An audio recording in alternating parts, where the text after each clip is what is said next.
말씀을 보겠습니다. 사도행전 7장 46절에서 48절까지. 사도행전 7장 46절에서 48절까지 같이 읽겠습니다. 다윗이 하나님 앞에서 은혜를 받아 야곱의 집을 위하여 하나님의 처소를 준비하게 하여 달라고 하더니 솔로몬이 그를 위하여 집을 지었느니라. 그러나 지극히 높으신 이는 손으로 지은 곳에 계시지 아니하시나니. 선지자가 말한 바 여기까지입니다. 본래는 아니하시나니로 다 끊고 싶었는데 네, 그렇게 못했습니다.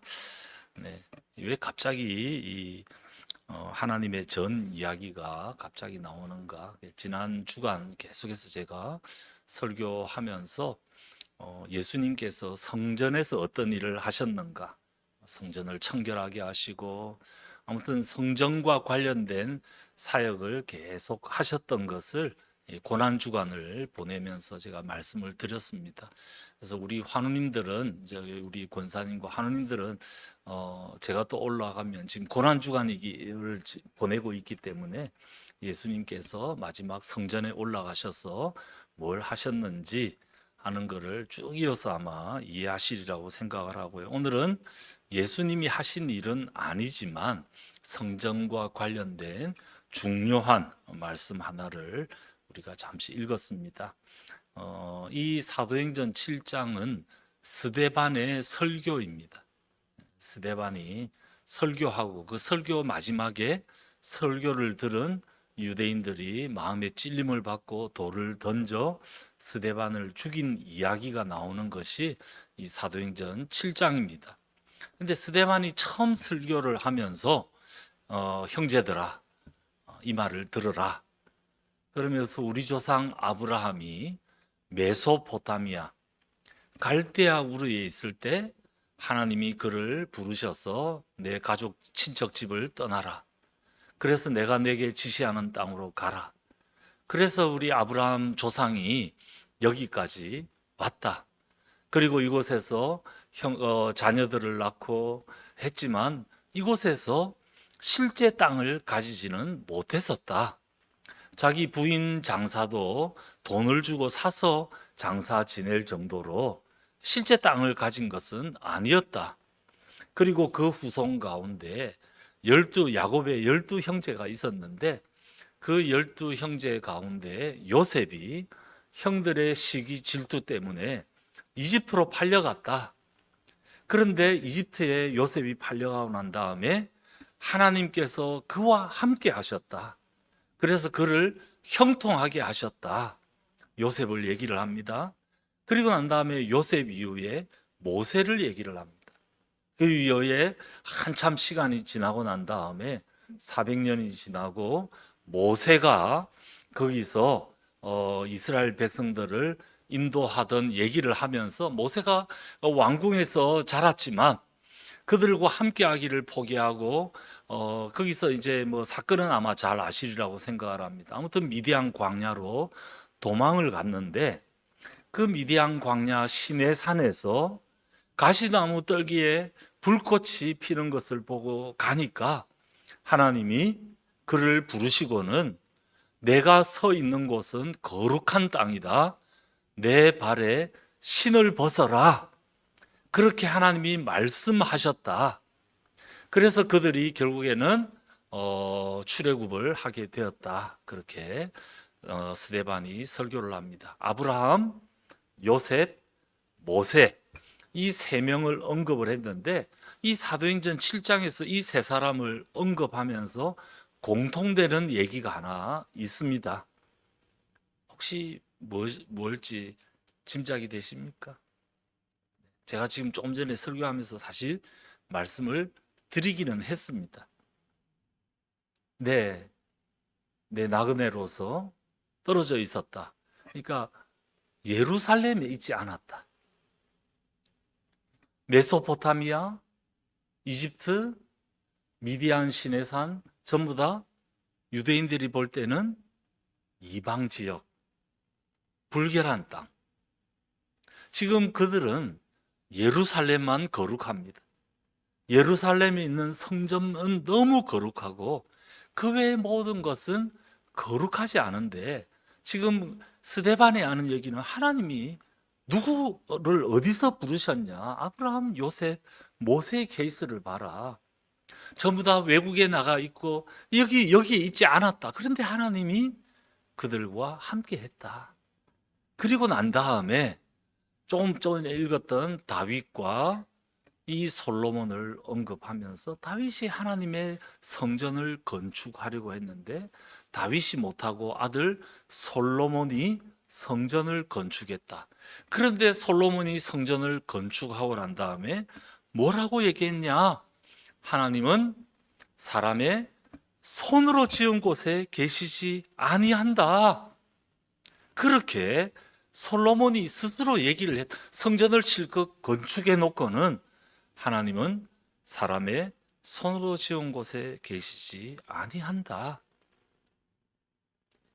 그 얘기를 지금 스데반이 하고 있는 겁니다. 마지막 설교로. 근데 이 말씀은 맥락이 있습니다. 요즘 우리가 마가복음을 계속 보는데요. 마가복음에 예수님께서 대제사장들 가운데 잡혀가서 재판을 받으시는데, 그 재판 받을 때 죄목이 있습니다. 마가복음 14장 58절에 보면, 우리가 그의 말을 들으니 손으로 지은 이 성전을 내가 헐고 손으로 짓지 아니한 다른 성전을 사흘 동안에 지으리라. 이게 예수님을 고소한 내용이고, 예수님은 성전 파괴자라는 그 죄목 때문에 십자가에 달려 돌아가셨습니다. 그런데 실제 예수님께서 이 비슷한 말씀을 하신 적이 있습니다. 예수님이 아주 사역 초기에 요한복음 2장 19절에 보면, 너희가 이 성전을 헐라 내가 사흘 동안에 일으키리라. 유대인들이, 아니 46년 동안 지은 이 성전을 어떻게 네가 사흘 동안에 일으킬 수 있느냐? 근데 요한복음에 보면 사실은 자기 부활할 자기 육체를 가리켜서 하신 말씀이다. 그렇게 언급을 합니다. 예수께서는 이 땅에 사람의 손으로 짓지 아니한 새로운 성전을 지으러 오셨다. 그런데 성전은 어떤 곳입니까? 하나님이 계시는 곳이죠. 하나님이 계시는 곳을 성전이라고 합니다. 그런데 우리가 지난주에도 살펴봤지만은, 옛날에는 염소와 송아지의 피로 그 성전을 거룩하게 해서 거기 지성소, 가장 거룩한 곳, the most holy place, 가장 거룩한 곳에 하나님이 거하셨습니다. 거기 들어가기 위해서는 피칠갑을 해야 됩니다.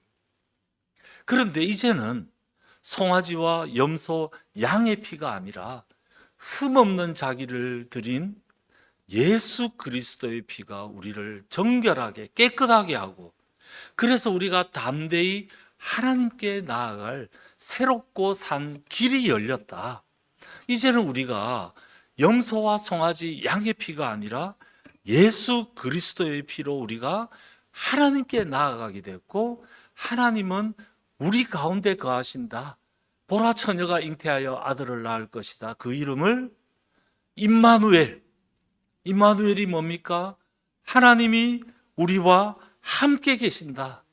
하나님은 무소부재 어디나 계시지만 딱 한 군데 계시지 않습니다. 거룩하지 않은 곳. 하나님은 거룩하지 않은 곳에 계시지 않습니다. 그런데 구약시대에는 짐승의 피를 통하여서 하나님이 계신 곳이 거룩해졌는데, 이제는 예수 그리스도의 피로 정결하게 된 거룩한 당신의 백성들 가운데 하나님이 거하신다. 아브라함이 그랬고, 요셉이 그랬고, 모세가 그랬고, 그 위에 모든 하나님의 백성들이 그렇다. 이제는 다른 것이 아니라 우리가 바로 하나님의 성전이다. 고린도전서 3장 16절 17절, 너희가 하나님의 성전인 것과 하나님의 성령이 너희 안에 계시는 것을 알지 못하느냐? 누구든지 하나님의 성전을 더럽히면 하나님이 그 사람을 멸하시리라. 하나님의 성전은 거룩하니 너희도 그러하다. 하나님이 그 사람을 멸하신다는 말은 떠나신다는 소리입니다. 우리가 바로 이제는 하나님의 성전입니다.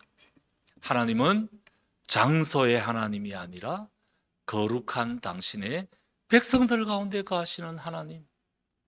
우리 환우님들, 바로 하나님들 한 분 한 분이 지금 내가 예배당에 가지도 못하고 어디 가서 봉사도 못하고 변변히 할 수 있는 것이 없음에도 불구하고 예수 그리스도의 피를 꼭 붙잡을 때 내가 바로 하나님의 성전이 되고 하나님이 예수의 피를 통하여서 우리 가운데 거하실 것이다. 성경은 그렇게 약속을 하고 있습니다. 여러분들이 바로 하나님이 거하시는 거룩한 성전임을 잊지 마시기 바랍니다.